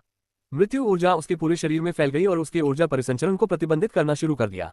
याद रखो, जो कुछ तुम झेलने जा रहे हो उसका कारण मैं नहीं हूं, बल्कि वे लोग हैं जिन्होंने तुम्हें इस स्थिति में डाला है। सैम पलटा और अकादमी से बाहर चला गया। युवक को जोर से खांसी आ रही थी और वह असहनीय दर्द महसूस कर सकता था, मानो उसके शरीर की प्रत्येक कोशिका उस ऊर्जा से बचने की कोशिश कर रही हो जो उस पर आक्रमण कर रही थी। उस समय आसपास के कुछ छात्र जो ये पूरा दृश्य देख रहे थे, दौड़कर उसके पास पहुंचे और उसे औषधीय हॉल में ले गए। इस बीच सैम, जो पहले से ही शहर में है, इस घटना से होने वाली श्रृंखलाबद्ध प्रतिक्रिया के बारे में सोचकर मुस्कुराया। लेकिन वह मुस्कान जल्द ही गायब हो गई और वह गंभीर हो गया, क्योंकि अभी वह दूसरे लिंक पर जा रहा है जो उसे अपने नए गैजेट का परीक्षण करने में मदद करेगा। सैम शहर के बाहरी इलाके में है, एक ऐसा इलाका जो ज्यादातर समय लोगों से खाली रहता है। उस समय ये सामान्य से ज्यादा खाली होता है। वह वहां पहुंचे और अपना चश्मा निकाला जो उन्होंने पहले पहना था और पहन लिया। उसने प्रतीक्षा करते हुए चारों ओर देखा। हालांकि उसे ज्यादा देर तक प्रतीक्षा नहीं करनी पड़ी, क्योंकि जल्द ही कोई आगे बढ़ गया। पूरी तरह से लबादा और नकाब से ढका एक युवक अचानक कहीं से कूद पड़ा। उसने अपनी उंगलियों को पंजे की तरह थाम रखा था और उनकी युक्तियां वायु तत्व ऊर्जा से बढ़ रही थी। सैम ने पंजे को चकमा देते हुए प्रतिद्वंद्वी की ओर मुस्कुराते हुए देखा। पहले तो उन्होंने अपने सामान्य तरीकों से यह जानने की कोशिश की कि क्या वह उस व्यक्ति की पहचान कर सकते हैं, लेकिन लबादा और उसके नीचे का सूट खास तौर पर व्यक्ति के शरीर के प्रकार को छिपाने के लिए डिजाइन किया गया है। भले ही वह एक युवा व्यक्ति की तरह दिखता था, सैम को पता था कि यह एक छोटा सा लक्ष्य है। जहां तक मुखौटे की बात है तो यह और भी मजबूत है। अपनी ऊर्जा दृष्टि से भी वह केवल इतना ही देख सकता था कि मुखौटे के नीचे ऊर्जा एकत्रित है जो सैम की इंद्रियों के लिए एक धुंधलापन पैदा कर रही है। फिर एक विचार के साथ ऊर्जा की एक बूंद गिलासों में चली गई। दोनों तरफ के गिलासों के हैंडल पैटर्न के साथ चमकने लगे। ये चमक बहुत हल्की थी और दूसरों के लिए लगभग नजरअंदाज करने लायक थी, लेकिन अगर उन्हें पता होता कि उस चमक का क्या मतलब है तो वे निश्चित रूप से अपना विचार बदल देते। वे चाहते कि काश वे उस चमक को पहचान पाते। जैसे ही चश्मा चमकने लगा, सैम अपनी आंखों, इंद्रियों और यहां तक कि अपनी ऊर्जा दृष्टि से भी अधिक देख सकता था। दूसरों के लिए वह बस कांच से बनी एक अजीब सी आंख की ढाल पहने हुए है, लेकिन सैम इसके साथ सब कुछ देख सकता था। एक होलोग्राफिक स्क्रीन जिसे केवल सैम ही देख सकता था, और उस स्क्रीन में वह सब कुछ है जो उसे चाहिए। सैम मेरिडियन नेटवर्क के भीतर दुश्मन के ऊर्जा परिसंचरण को देख सकता था और बदले में शरीर की संरचना को देख सकता था, वह चेहरा भी देख सकता था। लेकिन ये यही नहीं रुका, साइड में टेक्स्ट डेटा की एक स्ट्रिंग दिखाई दी। नाम निको, संबद्धता हर्मीस अकादमी सोफोमो, साधना स्तर दिव्य तल दीक्षा मध्य चरण, खेती की तकनीक स्वर्गीय कोंडोर तकनीक, युद्ध तकनीक में 89 खामियां पहचानी गईं। भौतिक शरीर में 76 दोषों की पहचान की गई। मानसिकता डस्क स्टैंडर्ड के अनुसार औसत से नीचे, खतरे का स्तर मध्यम से बेहतर। पाठ में साधना तकनीक परिसंचरण और हर कमजोरी की सभी खामियों को सूचीबद्ध किया गया था और यहां तक कि युद्ध योजनाओं पर कुछ सुझाव भी दिए गए थे। इसके अलावा जैसे जैसे प्रतिद्वंद्वी सैम की ओर बढ़ रहा है, सैम की आंखों के सामने लाल होलोग्राफिक धब्बे उभर रहे हैं जो उसकी ऊर्जा नोड्स को प्रदर्शित कर रहे हैं। कुछ पीले धब्बे उसके शरीर के कमजोर बिंदुओं को प्रदर्शित कर रहे हैं और कुछ रेखाएं प्रक्षेप पथ को दर्शा रही हैं। सैम अपनी रचना से सचमुच बहुत प्रभावित है। ये हब का दूसरा लाभ है। यदि निगरानी इसका पहला और सबसे सीधा लाभ है, क्योंकि इससे सारी जानकारी एकत्रित हो सकती है, तो यह निगरानी से एक कदम आगे है। जब लोग हब में प्रवेश करते हैं और उन सभी आर्केड गेम्स और सिमुलेशन का उपयोग करते हैं, तो वे हब के अवलोकन के लिए अपनी ऊर्जा परिसंचरण तकनीकों, युद्ध तकनीकों और अपने भौतिक शरीर को आणविक स्तर पर प्रदर्शित करते हैं। अब हब एक त्रुटिहीन डेटाबेस है जिसमें सभी आवश्यक डेटा एक ही स्थान पर संकलित है। ये डेटा इन चश्मों से जुड़ा हुआ है। इसलिए जब सैम किसी ऐसे व्यक्ति को देखता है जिसने हब का उपयोग किया है, तो चाहे वे कितनी भी छद्म तकनीकों का उपयोग करते हो, चाहे वे कितनी भी धोखे की तकनीकों के बारे में क्यों न सोचते हो, इन चश्मों की संगणना शक्ति हब में मौजूद डेटा के साथ सभी दृश्य डेटा बिंदुओं का निरीक्षण और मिलान करेगी। फिर वे ये पता लगाएंगे कि वह व्यक्ति कौन है और उसका पूरा प्रोफाइल क्या है। वे युद्ध में दुश्मन की गतिविधियों की तुलना आर्केड और सिमुलेशन में अपने अभ्यास में की गई गतिविधियों से करेंगे तथा सभी अवसरों की पेशकश भी करेंगे। जैसे ही प्रतिद्वंद्वी आया, सैम ने एक बार फिर पंजे को चकमा दिया और एक बहुत ही छोटे आकार की हवा की गोली उसकी उंगली से निकलकर कोहनी को निशाना बनाने लगी। ये हमले के लिए महत्वपूर्ण ऊर्जा बिंदुओं में से एक है और इस कदम से पड़ने वाले दबाव के कारण यह एक कमजोर भौतिक बिंदु भी है। दरार बहुत जोरदार थी और छिपे हुए सभी लोगों को स्पष्ट सुनाई दे रही थी। हवा की ऊर्जा नोड पर कहर बनकर बरसी और टूटी हड्डी से कोई मदद नहीं मिली। इसने विनाश को और बढ़ा दिया और प्रतिद्वंद्वी को हताश होकर वापस भागना पड़ा, जबकि वह वहां ऊर्जा को नियंत्रित करने और रक्तस्राव को रोकने की कोशिश कर रहा था। इसी समय प्रतिद्वंद्वी के साथी बाहर आ गए। सैम ने उन पर एक व्यापक नजर डाली और सभी आवश्यक डेटा उसकी स्क्रीन पर आ गए। वे सोच सकते हैं कि उन्होंने सैम को घेर लिया है, लेकिन वे नहीं जानते कि सैम को सिर्फ लाल, पीले और हरे रंग के बिंदु ही दिखाई दे रहे थे। वे कमजोर बिंदुओं से भरे हुए थे जिनका फायदा उठाने के लिए वह बेताब था। उन सभी की साधना क्षमता उससे बेहतर हो सकती है, लेकिन सैम खुद को उनके खिलाफ आसानी से जीतते हुए देख सकता था। कुल 10 लोग, जिसमें वह व्यक्ति भी शामिल है जिसने शुरुआत में उस पर घात लगाकर हमला किया था। यह एक आसान काम है। सैम ने अपोलो की अकादमी के किसी व्यक्ति द्वारा फेंके गए अग्नि हमले को चकमा दिया। उसने एक छोटा सा बर्फ तत्व तरल ऊर्जा कैप्सूल निकाला। उसने कुछ और हमलों को चकमा दिया और अपने और उस अग्नि उपयोगकर्ता के बीच की दूरी को कम कर दिया। प्रतिद्वंद्वी को इससे कोई आपत्ति नहीं हुई, बल्कि उसने सैम की उपस्थिति का स्वागत किया और जब सैम ने ऊर्जा कैप्सूल फेंका, तो उसने बचने की भी जहमत नहीं उठाई, क्योंकि कैप्सूल उसके सिर के ऊपर से उड़ गया और वह ज्यादा खतरा नहीं लग रहा था। बूम! जब कैप्सूल उसके ऊपर से गुजरने के बाद नीचे गिरने लगा तो उसमें विस्फोट हो गया। विस्फोट का ज्यादातर हिस्सा उस व्यक्ति की रीढ़ की हड्डी पर लगा। शारीरिक रूप से एक कमजोर बिंदु और एक ऊर्जा नोड जो जब भी वह हमला करता है सबसे अधिक नुकसान उठाता है, दोनों ही वहां मौजूद हैं। बर्फ तत्व की ऊर्जा ने उस स्थान पर आक्रमण कर दिया और प्रतिद्वंद्वी द्वारा किया जाने वाला हमला अस्थिर हो गया, इससे पहले कि वह ऊर्जा परिसंचरण चरण में रहते हुए विस्फोट हो जाए। बूम! एक तेज और चमकदार ज्वाला के साथ उसकी दोनों भुजाएं फट गईं। सैम ठीक उसी समय उसके पास पहुंचा और बर्फीले तत्वीय ऊर्जा से भरी तथा लहरदार शैली से युक्त उसके सिर पर एक जोरदार घुटने से जोरदार किक मारी। जमीन पर गिरने से पहले प्रतिद्वंद्वी को ऐसा महसूस हुआ जैसे उसकी कोशिकाएं जम गई हो। 1 रन पूरा हुआ, 9 रन और बाकी हैं। सब कुछ एक झटके में हुआ। हमला शुरू हुए कुछ सेकंड भी नहीं बीते थे कि उनमें से एक गिर गया और दूसरा गंभीर रूप से घायल हो गया। उसके हाथ से खून बह रहा था। टीम अब उतना आश्वस्त महसूस नहीं कर रही थी। चलो अब मत रुको, मैं अभी इसका आनंद लेना शुरू कर रहा हूँ, सैम ने उन पर कूदते हुए कहा। हॉबिंजर कहीं से भी प्रकट हुआ और पीछे से एक प्रतिद्वंद्वी को मारा। सैम ने उस आदमी की छाती पर एक लात मारी। एक दबाव बिंदु जहां बहुत सारी ऊर्जा एकत्र होती है, उसे एक बार फिर बोर्ड के खिलाफ फेंक दिया गया। हॉबिंजर ने तेजी से मुड़कर देखा और उसकी पीठ पर वार किया। अगले ही पल सैम छाया में गायब हो गया और कहीं और दिखाई दिया। जब प्रतिद्वंद्वी हरबिंगर के अचानक प्रकट होने से विचलित हुए तो उसने गायब होने से पहले पवन तत्वीय तरल ऊर्जा कैप्सूलों का एक गुच्छा गिरा दिया। Boom boom boom! कैप्सूल पर्याप्त मजबूत नहीं है, वे इन लोगों को ज्यादा नुकसान नहीं पहुंचा पाएंगे और वे महत्वपूर्ण बिंदुओं पर निशाना भी नहीं लगा सकते हैं, लेकिन अचानक हुआ ये परिवर्तन सैम के लिए इसका उपयोग करने के लिए पर्याप्त है। वह छाया चूहों के एक समूह के साथ छाया से बाहर प्रकट हुआ।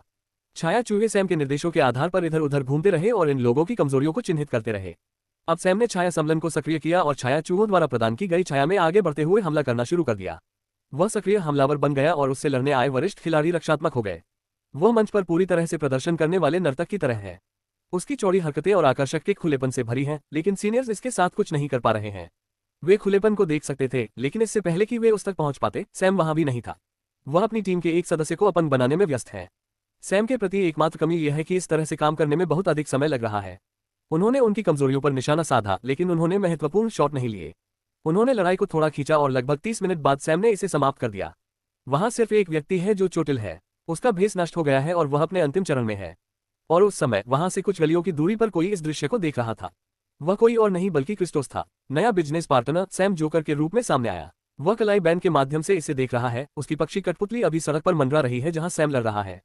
पक्षी वर्तमान में एक बेस तकनीक का उपयोग कर रहा है जिसे क्रिस्टोस ने उस पर अंकित किया है। उसने सैम की ओर देखा जो अंतिम खड़े सीनियर की ओर धीरे धीरे चल रहा था। क्रिस्टोस थोड़ा घबराया हुआ था। उसे लगा कि सैम कुछ सवाल पूछना शुरू कर देगा और उसे डर था कि सीनियर सारी बातें बता देगा, लेकिन उसकी खुशी के लिए सैम ने कोई सवाल नहीं पूछा। उसने प्रतिद्वंद्वी की ठोड़ी पर एक स्पिनिंग किक मारी और दृश्यमान छाया ऊर्जा की एक बड़ी लहर सीनियर पर जा गिरी। सैम का पूरा शरीर उस छाया ऊर्जा से आच्छादित हो गया और जब वह चली गई तो सैम भी चला गया। क्रिस्टोस ने भौहें सिकुड़ी और पक्षी ने थोड़ा चक्कर लगाकर आसपास का वातावरण देखा, लेकिन अगले ही पल बू सैम का चेहरा पक्षी की आंखों के सामने और फिर क्रिस्टोस की स्क्रीन पर नजदीक से दिखाई दिया। क्रिस्टोस हवा में उछला और लगभग होलोग्राफिक स्क्रीन पर मुक्का मारने ही वाला था। वह एक पल के लिए डर गया और उसे संभलने में कुछ सेकंड लगे। उसने स्क्रीन पर देखा और सैम की मुस्कुराहट देखी। तुम एक चतुर छोटे चूहे हो, है ना? क्या तुम सोचते हो कि तुम कुछ छोटे चूहों को भेजकर देख सकते हो कि क्या वे मेरे पैर को काट सकते हैं? सैम की ओर देखते हुए क्रिस्टोस के चेहरे पर एक गंभीर भाव था। वह अपने मन में आदेश दे रहा था, पक्षी को उस जगह से भागने के लिए कह रहा था, लेकिन कठपुतली तो अपनी जगह पर ही बंद थी। मैं नहीं जानता कि तुम अब कौन हो, लेकिन मुझ पर भरोसा रखो। मैं तुम्हें ढूंढने जा रहा हूं, मेरे प्यारे चूहे। मेरा सामना करने के लिए शुभकामनाएं। सैम ने पक्षी को छोड़ दिया और उस स्थान से गायब हो गया। क्रिस्टोस ने हंसते हुए पक्षी को फिर से अपने पास आने दिया। उसने सैम द्वारा की गई हरकतों की रिकॉर्डिंग एक बार फिर अपने चेहरे पर शिकन लिए देखी। वह लड़ाई के निर्णायक कारक की पहचान करने में सक्षम नहीं था।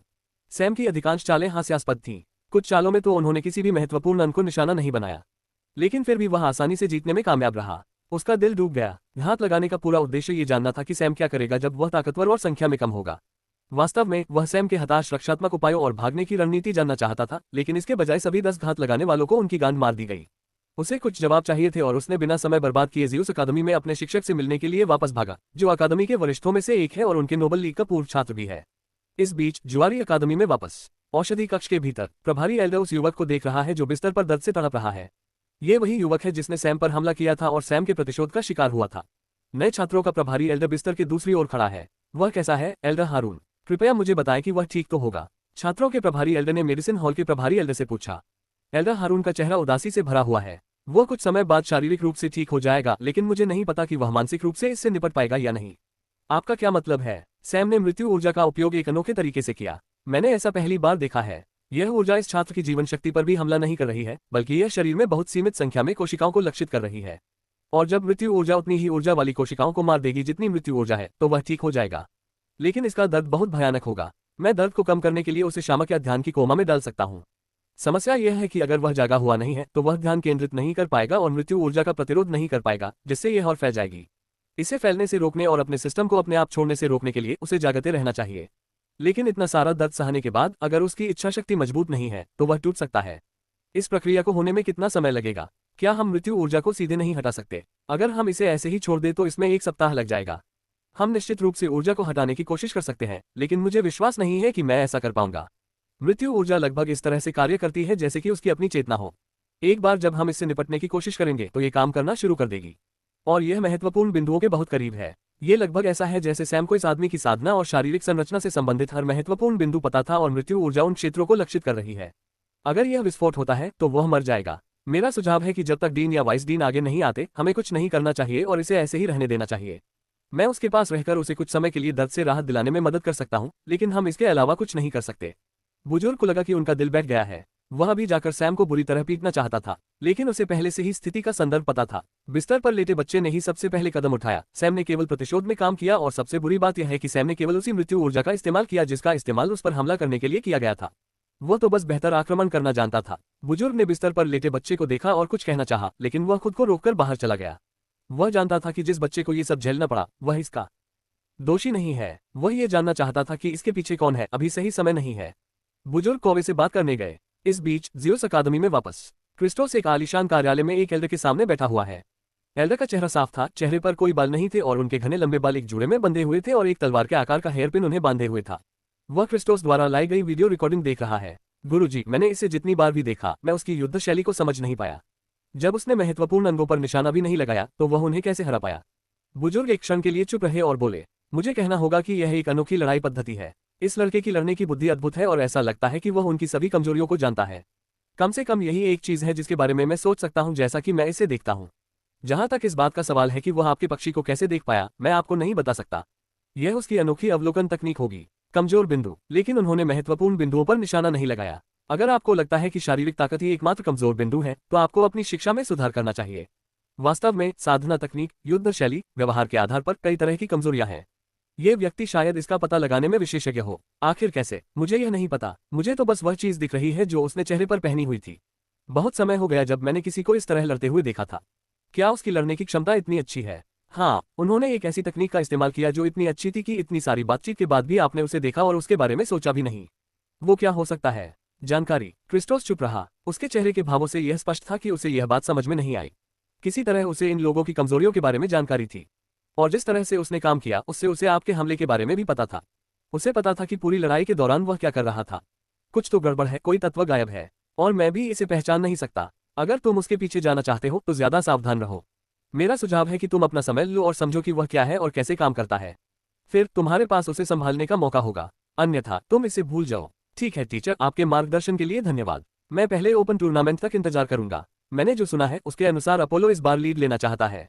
मैं उसमें उसका प्रदर्शन देखूंगा और फिर उसके आधार पर काम करूंगा। अच्छा, अब मुझे अकेला छोड़ दो। क्रिस्टोस बाहर चला गया। उसने अपना संचार टोकन निकाला और अपने लीग के कुछ लोगों से संपर्क किया। एज को कुछ और तैयारियां करनी होंगी। इस बीच उसी ज़्यूस अकादमी में पल अपने सामने वीडियो देख रही है। ये वही वीडियो है जो क्रिस्टोस ने अपने शिक्षक को दिखाया था, लेकिन यह एक अलग दृष्टिकोण से है। सैम का पीछा कर रहे उसके एक अनुचर ने इसका वीडियो बना लिया। वह जितना मैंने सोचा था उससे कहीं अधिक जटिल है। जिस तरह से वह एक छिपे हुए पक्षी को पहचानने में कामयाब रहा, उसे देखते हुए ये समझ में नहीं आता कि उसे नहीं पता कि एक पूंछ उसका पीछा कर रही है और अन्य पक्षी उसे देख रहे हैं। तो फिर उसने उन्हें क्यों रहने दिया? उसके चेहरे पर तनाव का भाव था। वह थोड़ी बहुत नियंत्रण करने वाली है। परिस्थिति हमेशा उसके नियंत्रण में होनी चाहिए और जब से वह अकादमी में शामिल हुई है तब से ऐसा ही है, लेकिन सैम के आने के बाद से यह पूरी तरह से असंतुलित हो गया है। उसे थोड़ा खतरा महसूस हुआ। वह केवल अपनी टीम से संपर्क कर सकती थी और कुछ अतिरिक्त तैयारियां कर सकती थी। जब सब लोग इस तरह की तैयारियां कर रहे हैं, सैम भी अपनी तैयारी कर रहा है।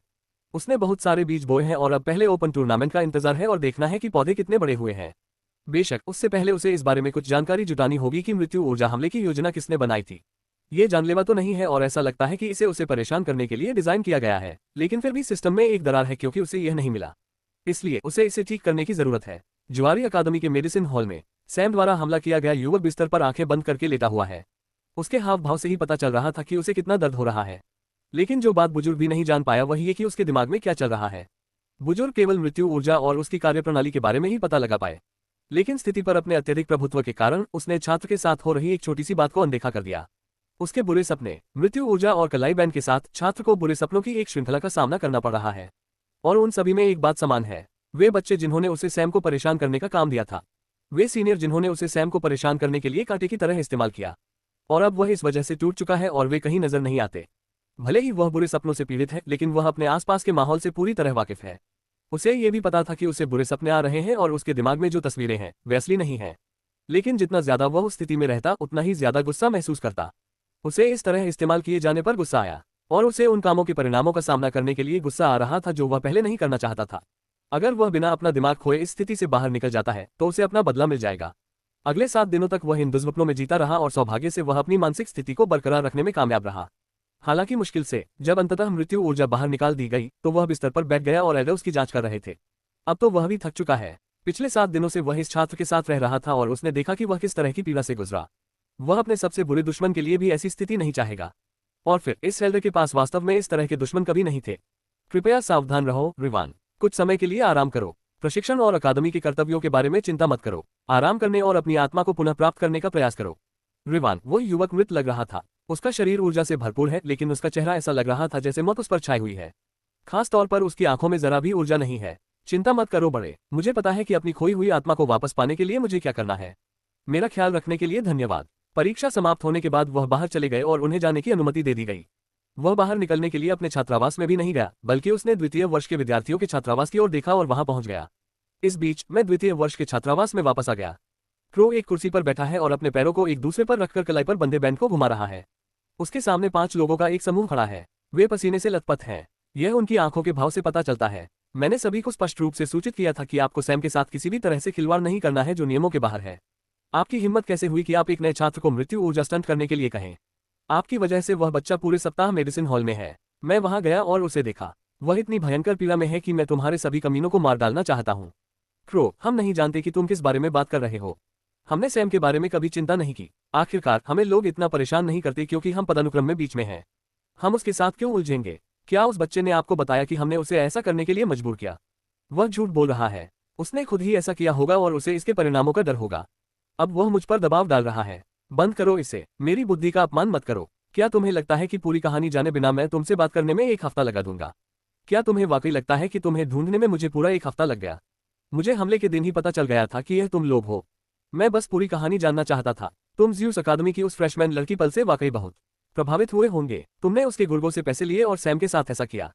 और चूंकि आप सैम से डरते हैं इसलिए आपने एक नए छात्र से यह काम करवाया और उसे इसका खामियाजा भुगतने को मजबूर किया। नहीं, मैं यहाँ आपके बेतुके स्पष्टीकरण सुनने के लिए नहीं आया हूँ। आपको नियमों के अनुसार अनुशासन समिति में परिणाम भुगतने होंगे। मुकदमे के लिए तैयार हो जाइए। ये 2 दिनों में होगा और मैं सारे सबूत पेश करूंगा। कौवा बाहर चला गया और कमरे में मौजूद लोगों ने आखिरकार राहत की सांस ली। लेकिन ये लंबे समय तक नहीं चला। वे स्पष्ट रूप से परीक्षण के बारे में थोड़ा घबराए हुए हैं। उनका मजाक अपने आप में वास्तव में उतना परेशानी भरा नहीं है। एक सामान्य मामले में उन्हें कुछ थकाऊ मिशन मिल सकता है जो लगभग 1 सप्ताह तक चलेगा। लेकिन अभी हालात अलग हैं। उन्होंने सैम को परेशान करने के लिए पल के नौकर से पैसे लिए और जैसा कि क्रो ने कहा था वे उससे थोड़ा डरे हुए थे। इसलिए उन्होंने एक नर्म परसिमन को धक्का दिया जो कि रिवान था। जाओ और कुछ नए लोगों को बुलाओ। मैं कुछ तनाव दूर करना चाहता हूँ। उनमें से एक बोला और एक आदमी बाहर चला गया। कुछ ही मिनटों के बाद वह कुछ नए छात्रों के साथ वापस आया और उन्होंने मारपीट शुरू कर दी। उसी समय रिवान जो अभी अभी डिस्चार्ज हुआ था कमरे में आया। ओह, वो देखो, हमारा अपना कुतिया रिवान यहाँ है। देखो, मैंने तुम लोगों से कहा था कि यह एक वफादार कुतिया है। वह डिस्चार्ज होने के बाद सीधे हमारे पास आया। एक सीनियर ने प्रसन्न स्वर में कहा। वह रिवान के पास गया और उसके कंधे पर हाथ रख दिया। वफादार बेटा, मुझे यकीन है कि यह वही है जिसने क्रो को सारी बातें बताई हैं। एक अन्य वरिष्ठ व्यक्ति आया और उसने रिवान को देखा। जब उसने उन मृत आंखों को देखा तो उसे थोड़ा असहज महसूस हुआ। क्या देख रहे हो बेवकूफ? पाक एक थप्पड़ रिवान के चेहरे पर पड़ा। रिवान ने कोई प्रतिक्रिया नहीं दी और उनकी ओर देखता रहा। तुम लोगों ने मेरे साथ ऐसा क्यों किया? अगर तुम वाकई इतने सख्त लोग हो तो तुमने खुद ऐसा क्यों नहीं किया? तुम्हारी वजह से मुझे 7 दिन नरक के दिन सहने पड़े जो 7 साल के समान लगे। कमबख्त का है। सभी वरिष्ठों ने एक दूसरे को देखा और उनमें से एक ने पिटाई शुरू कर दी। रिवान को गुस्सा आ गया और उसने उनमें से एक को मुक्का मारा, लेकिन वह शांत हो गया और कुछ पिटाई के बाद उन्होंने उसे बाहर फेंक दिया। अगर तुम जाकर कौवा या बड़ों के पास रोओगे तो हम तुम्हें मार डालेंगे। रिवान ने आंसू बहाना शुरू कर दिया और उठकर चलने लगा। उसे नहीं पता था कि वह कहाँ जा रहा है, लेकिन इससे पहले कि वह कुछ समझ पाता, वह अकादमी के प्रवेश द्वार पर पहुंच गया। उसने अपने आंसू पोंछे और अपने दुखों को पीने के लिए बाहर चला गया। उसे नहीं पता था कि वह उन वरिष्ठों के पास क्यों गया था। उसे पता था कि उसके मन में कोई रंजिश है और वह बदला लेना चाहता है, लेकिन वह ये भी जानता था कि वह ऐसा करने में सक्षम नहीं है। इसीलिए वह उनके पास गया था, यह देखने के लिए कि क्या उन्हें कम से कम कुछ पछतावा तो होगा। लेकिन नहीं, ऐसा कुछ भी नहीं है। वह एक बार में गया और अपने लिए ड्रिंक का ऑर्डर दिया। जब उसने पीना शुरू किया तो उसे कुछ जाने पहचाने चेहरे नजर आए। कुछ नए छात्र जिन्हें जब रिवान वहां गया था उन वरिष्ठों द्वारा परेशान किया जा रहा था, वे बार में घुस गए और वे रिवान की ओर बढ़ रहे हैं। वह उलझन में था। अगर वे यहाँ हैं तो इसका मतलब है कि ये लोग रिवान के जाने के ठीक बाद अकेले रह गए थे और वे उसका पीछा करते हुए यहाँ आ गए और उसका अनुमान सही था। अरे रिवान, कमीने, तुम क्यों आकर उन सीनियर्स को गुस्सा दिला रहे हो? तुम्हारी वजह से हमें अतिरिक्त परेशानियों का सामना करना पड़ रहा है। पिछले हफ्ते क्योंकि तुम अनुपस्थित थे इसलिए वे हम पर अपना गुस्सा निकाल रहे थे। यह एक बात है कि इस हफ्ते तुम्हारे बजाय हमें परेशान किया गया, लेकिन तुम हमारे प्रति कृतज्ञ नहीं हो। अगर तुम्हें छुट्टी मिलती तो तुम्हें सीधे अपने कमरे में चले जाना चाहिए था। तुम हमारी जिंदगी को और बदतर क्यों बना रहे हो? वे बेमतलब चिल्लाते रहे। उनके शब्दों में कोई तर्क भी नहीं था और आखिरकार वे वही करने लगे जिसके लिए वे आए थे, झगड़ा करना। उन्होंने रिवान का कॉलर पकड़ लिया और मारपीट शुरू कर दी। रिवान जो पहले से ही सीनियर्स से नाराज था, गुस्से से भरा हुआ है। सीनियर्स के लिए उसे परेशान करना एक बात है क्योंकि वह कमजोर है, लेकिन ये लोग उसके साथी हैं और वह इतना कमजोर नहीं है कि वे भी उसे नाराज कर सके। उसने तुरंत अपना कदम उठाया और उनसे लड़ना शुरू कर दिया। वो दोनों को आसानी से परास्त करने में सफल रहे, लेकिन बुरी बात यह रही कि बाहर बहुत सारे बैकअप बल इंतजार कर रहे थे और उन्होंने हस्तक्षेप किया। रिवान उनसे लड़ना चाहता था, लेकिन अचानक उसे पूरे शरीर और आत्मा में तेज दर्द महसूस हुआ। ये ठीक होने का साइड इफेक्ट है।